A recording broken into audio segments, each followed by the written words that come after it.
ভাই দেখেন, আপনারা জুলাই আন্দোলন করছেন, শেখ হাসিনার সরকারের পতন ঘটিয়েছেন, স্বৈরাচার বিলোপ করছেন দেশকে, সব fine, with due respect. Asif নজরুলকে নিয়ে আপনারা যে মন্তব্যটা করছেন এটা টোটালি পলিটিক্যাল ছাড়া আর কিছুই না। আসিফ নজরুল ইসলাম এটা নিয়ে একটা পোস্টও প্রকাশ করছেন, তিনি এটাকে ক্লারিফিকেশন করছেন। বাংলাদেশের মানুষ জানে আপনারা তো বিলেত থেকে আসেন, এই দেশে ছিলেন, এখন না ওয়েস্টিনে খান, নীলা মার্কেটে গিয়ে ফিলারে খান, কিন্তু বাস্তবতা তো হচ্ছে আপনারাও 3 দিন আগে এগুলা থেকে উঠে বড় হয়ে আসছেন, তাই না? এটা সত্য যে বাংলাদেশের সব ডাক্তার এই ক্যারেক্টারের না, কিন্তু ম্যাক্সিমাম জায়গা গেলে আমরা তো এগুলাই দেখি।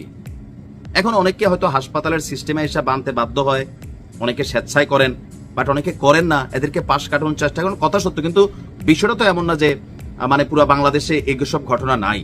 সবকিছু নিয়ে পলিটিক্স করেন না, তাহলে এনসিপির ইজ্জত এমনি কিন্তু অর্ধেকটা খুইয়া গেছে, বাকিটা চলে যাবে আপনাদের এসব ফাঁকনামির কারণে। আচ্ছা, ডক্টর আসিফ নজরুলের মন্তব্যকে কিরা এটা নিয়ে পলিটিক্সের কোনো সুযোগ নেই, এটা জাতীয় স্বার্থ।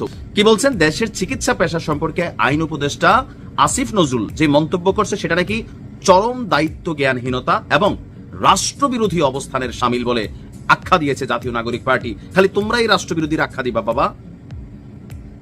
তিনি যে বক্তব্যটা দিয়েছেন, ওষুধ কোম্পানির যে এজেন্টরা আছেন, ডাক্তারের চেম্বারে গেলে তাদের ঠেলায় রুগী ঢুকতে পারে না, সিরিয়াল নিতে কষ্ট হয়। বাংলাদেশে এটা তো কমন চিত্র, 95% জায়গাতে এইটা কিন্তু কমন চিত্র, 5% জায়গায় মানে হয়তো ভিন্ন। এখন আসিফ নজরুল যখন বলছেন, হয়তো দুইটা কথা বেফাস বলে বলছেন, ধরে নিলাম। এটা নিয়ে আমাদের ডাক্তার যে অ্যাসোসিয়েশন আছে ড্যাব, তারা কিন্তু একটা বিবৃতি দিছে, তারা তাদের পক্ষ থেকে দিচ্ছে, কারণ ভালো ডাক্তারও তো আছে, ওষুধ কোম্পানির এসব লিল্লা ফিল্লা খায় না। আবার এই ওষুধ কোম্পানি যে লিল্লা ফিল্লা দেয় আমার চাকরি, আমার পরিবার আপনার পরিবারই করে ভাই, করতেছে না, পেট চালাইতেছে। এখন কি করবে ভাই, এই দেশে তো আর অন্য কিছু নাই, আলাদা কর্মসংস্থান 3-0 এগুলা কোনো কিছু কাজ হচ্ছে দেশে, হচ্ছে না। তো স্বাভাবিকভাবে ওষুধ কোম্পানি তাদের ব্যবসার জন্য টেকনিক্যালি ডাক্তারের হাদিয়াটা দিয়ে দেয়। তো যেই ডাক্তারের মন চায় খায়, যে ডাক্তার খায় না। আবার অনেক ডাক্তার আছে খাইয়া 2 নাম্বার কোম্পানির ওষুধ চালাই দিচ্ছে না, মার্কেটে চলতেছে। তো এখন সবখানে হয়তো গণহার এই চিত্র নাই, কিন্তু এই কথারে নিয়ে রাষ্ট্রবিরোধী সামিল করে দিলেন আপনারা, এটা তো হইতে পারে না ভাই। আমি এটা টোটালি দ্বিমত পোষণ করছি।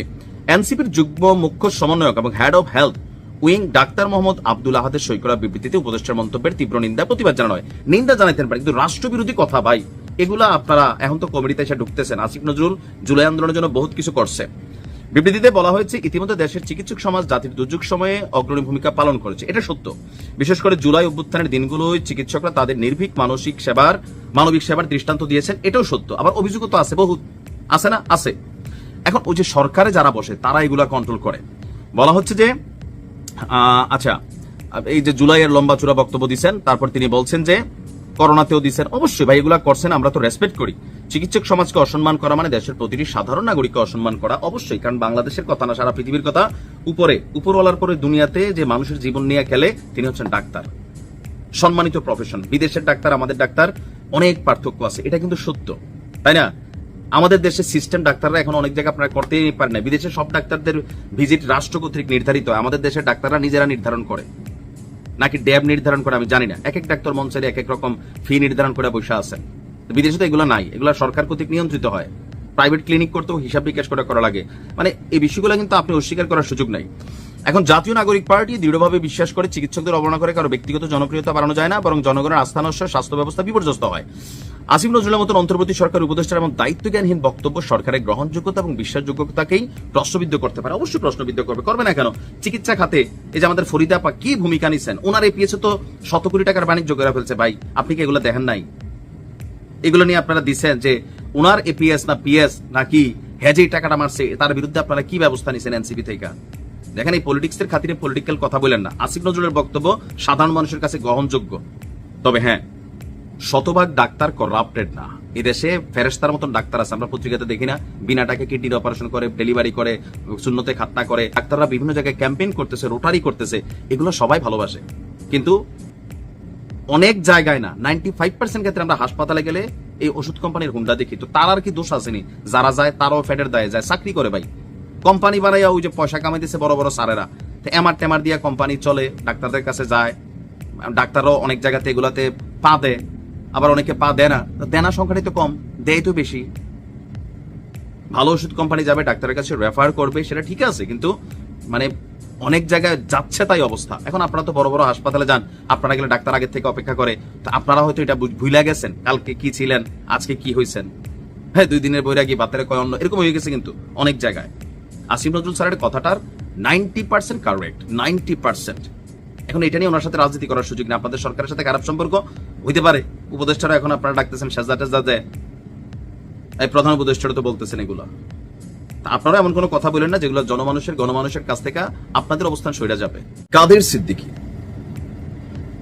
সাহসী মানুষ ভাই, আগাগোড়া সাহসী মানুষ।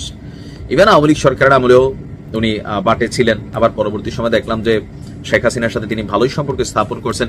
তো সবকিছু মিলিয়ে সরকার পরিবর্তনের পরেও জনাব কাদের সিদ্দিকী তিনি ভালোই অবস্থানে আছেন এবং কথাবার্তা বলছেন। তবে এবার যা বলছেন নাহিদের ইজ্জত শেষ, এবং কি বাকিদেরকে একটা আলটিমেটামও তিনি যেটা দিচ্ছেন এটা কিন্তু বাস্তব। সেই কবে সাইদি সাহেবের যখন ফাঁসির রায় হয়েছিল, একজনে মিষ্টি খাওয়াইছিল, কালকে তারে ধৈরাই না গণতোলাই দিছে। তাহলে এখান থেকে কি শিক্ষণীয় ওইটাই কাদের সিদ্দিকী হয়তো বোঝানোর চেষ্টা করছেন। বঙ্গবন্ধুর বাড়ি যারা ভেঙেছে মনে রাখবেন তাদেরও বাড়ি ঘর আছে অবশ্যই, নিশ্চয় ফুটপাতে থাকে না, তাদেরও কবর রয়েছে, তাদেরও স্মৃতিসৌধ রয়েছে। তাদের কবর হাতে নিয়ে তো ঘুরতে পারবেন না, মানে দলকে উদ্দেশ্য করা হোক, ব্যক্তিকে উদ্দেশ্য করা হোক, যে তাদের কবর তো আপনি সাথে নিয়ে ঘুরতে পারবেন না, বাড়িঘর তো আর হাতে নিয়ে পালাই যেতে পারবেন না। তাই সীমা অতিক্রম করবেন না। ওনার এই কথাটা সার্বজনীন। আমি এটা বরাবরই বলি, হিংসার বীজ যেটা আজকে বপন করছেন, আমার বাড়ির একটা ইট খুলছেন, বাংলাদেশের ইতিহাস বলে, বাঙালির ইতিহাস বলে যে আমার বাড়ির এক ইট খোলার বিনিময়ে আপনার বাড়ির 100 ইট আমি খুলে ফেলবো, এটাই হচ্ছে আমাদের প্রতিহিংসার শপথ। ক্ষমতায় আসলে এই যে দেখেন কি ঘটতেছে, প্লাস মাইনাস। তো এই যে এত বছর করছে, তো এখন আপনি আবার করবেন, তো করার পর আপনি আবার কি এই দেশে কি পরিবর্তন হচ্ছে না? হইতে পারে, নাও হইতে পারে, কিন্তু যদি হয় তখন বুড়া বয়সে বিদেশ দিয়ে পালাইবেন। এই যে আওয়ামী লীগের নেতা কর্মীরা কত বুড়া, লাট্টু বুড়া, ফাট্টু বুড়া, এই এখন দেখেন দৌড়ের উপর আছে, পলাতক আছে। কেন? জুলুম করছে। আওয়ামী লীগ করা সবার অপরাধ ছিল না, বহুত আওয়ামী লীগের নেতা কর্মী এলাকাতে ভালো আছে, কারণ মানুষের উপর অন্য অত্যাচার কোনো দল করছে, কিন্তু যারা জুলুম করছে এগুলো দৌড়ের উপর আছে, এদের বাড়িঘর ব্যবসা প্রতিষ্ঠান নাই হয়েছে। তো তিনি আপনার গতকালকে টাঙ্গাইলের ঘাটাইলের মাকরাই এলাকায় মাকরাই দিবস উপলক্ষে আয়োজিত কাদিরিয়া বাহিনীর মুক্তিযোদ্ধা মহাসমাবেশে তিনি বলছিলেন যে ডক্টর ইউনূসকে উদ্দেশ্য করে তিনি বলছেন, আপনাকে খুবই সম্মান করতাম, আপনাকে আমি অনেক বড় মানুষ ভেবেছি। বঙ্গবন্ধুর ভারী ভেঙেছে আর আপনি দেখছেন আপনার 1 বছরের শাসনে সেটি আর হৃদয় থেকে নিতে পারছি না। আপনাকে আবার আমি অনুরোধ করছি, ফেব্রুয়ারিতে নির্বাচন করতে না পারলে শেখ হাসিনার চেয়ে আপনার পরিণতি 10 গুণ খারাপ হবে। তবে আমাদের নিউজের যে টাইটেলটা ছিল সেটা এই অংশ থেকে শুরু। এনসিপির আহ্বায়ক নাহিদ ইসলামকে ভেবেচিন্তে কথা বলার আহ্বান জানিয়েছেন কাদের সিদ্দিকী। তিনি বলছেন, কে একজন বলছেন বঙ্গবন্ধু জাতির পিতা নন। বঙ্গবন্ধু যদি জাতির পিতা না হন তাহলে আপনার পিতাকে। নাহিদের আব্বার নাম মনে হয় কাদের জানে না, অবশ্য আমিও জানি না, তবে আছে ভদ্রলোককে দেখছি, মাঝখান দিয়া 2-1টা কথাও উঠছিল। যাই হোক, ওই যে এনসিপি যেদিন ইয়া করছিল আপনার তাদের সংগঠনটার যেটা উদ্বোধনী দিন ছিল, নাহিদের আব্বা বিশাল মিছিল নিয়ে সেখানে গেছে, পাঞ্জাবি টাঞ্জাবি পরা, কাকারও চেহারা বদলেছে, সুন্দর, নাহিদও ফর্সা, অনেকে কয় বাপ দুইটা ফুট হইছে এরকম। যাই হোক, তো তিনি বলছেন যে কোন সন্তানের পিতা না থাকলে সেই সন্তান সম্মানী সন্তান হয় না, সে সন্তান কুলাঙ্গার হয়। মানে শব্দটা কাদের সিদ্দিকী কই নিয়ে মারছে নাকি আমি বুঝতেছি না, হইতে পারে। কোন সন্তানের পিতা না থাকলে সে সন্তান সম্মানী সন্তান হয় না, এটার কিন্তু আর একটা ভিন্ন ওয়ার্ড আছে, ইন ওয়ান ওয়ার্ড, আমি এটা বললাম না। সেই সন্তান কুলাঙ্গার হয়। তিনি বললেন, শেখ হাসিনার পতন ঘটিয়েছেন, আমি অন্তঃস্থল থেকে সমর্থন করি, কারণ শেখ হাসিনার পতন আল্লাহর তরফ থেকে হয়েছে, অন্যায়ের জন্য হয়েছে, আপনাদের মুরুদে শেখ হাসিনার পতন হয়নি। এখন এটা কিন্তু বিএনপিও বরাবর দাবি করে, জামাতও করে, যে এদের ডাকে হইছে, দেয়ার ওয়াজ এ লিডার, বাট এই যে সমাবেশ বা রাজপথে সারা দেশে যে মানুষ নামছে এদের কথায় নামে নাই। পরিস্থিতি ভিন্ন ছিল, শেখ হাসিনা অন্যায় অত্যাচার করছে, মানুষ মাঠে নামছে সামহাও, অথবা মেটিকুলাস ডিজাইন ছিল, রাজনৈতিক দলগুলো তাদের রাজনীতি জমিয়ে কাটাবে, এটা আওয়ামী লীগও খাটাবে, সুযোগ পেলে খাটানোর চেষ্টাও করছে। বলছে যে জনগণ রাস্তায় নামেছিল বলেই শেখ হাসিনার পতন হয়েছে, কিন্তু আপনারা যদি শেখ হাসিনার বিরুদ্ধে অন্যায় করতে চান, আমি কাদের সিদ্দিকী বেঁচে থাকতে তা হতে দেব না। আইন অনুযায়ী শেখ হাসিনার বিচার করুন, তাকে শাস্তি দিন, মাথা পাইতে নেব। বাংলার মাটিতে বঙ্গবন্ধু চিরকাল থাকবে। বঙ্গবন্ধু শেখ মুজিব আর শেখ হাসিনাকে এক করে দেখবেন না, মুক্তিযুদ্ধ ও বাংলাদেশ শেখ হাসিনাকে এক করে দেখবেন না। যতদিন বাংলাদেশ থাকবে ততদিন জয় বাংলা থাকবে, ততদিন জয় বঙ্গবন্ধু থাকবে, বঙ্গবন্ধু বাংলাদেশের পিতা থাকবে। এখন এই বিষয়গুলোতে অনেকে, আমি তখনও বলছি এখনো বলছি, যে কিছু কিছু উপাধি দেশভিত্তিক রাজনৈতিক ভাবে দেওয়া হয়। এখন ওই যে এটা নিয়ে বিতর্ক করতে গেলে লম্বা বিতর্ক হয়ে যাবে, তারপরেও কেউ জাতির পিতা মানেন, কেউ না মানেন, বাট রাষ্ট্রীয়ভাবে যে সকল স্বীকৃতি থাকে পরবর্তী পলিটিক্যাল গভর্নমেন্ট আসলে সরে যায়। বাট একজন মুসলমান হিসাবে একজন মুসলিমের জাতির পিতা হচ্ছে হযরত ইব্রাহিম আলাইহিস সালাম। তো অনেকে বলেছে রাজনৈতিক জাতির পিতা হচ্ছে বঙ্গবন্ধু, কারণ বাংলাদেশে স্বাধীনতার আরেক নাম ছিল বঙ্গবন্ধু, সেই জায়গা থেকে ওনাকে এই উপাধি দেওয়া হয়েছে। যাই হোক, এটা একটা কনফ্লিক্ট ইস্যু, এটা মানতে হবে, জোর করে চাপাই দিবেন বিষয় তো তা না, এটা যার যার ব্যক্তিগত ইস্যু। তো এখন কাদের সিদ্দিকী তিনি বঙ্গবন্ধুর একনিষ্ঠ সৈনিক ছিলেন, এটা তো সকলের জানা আছে।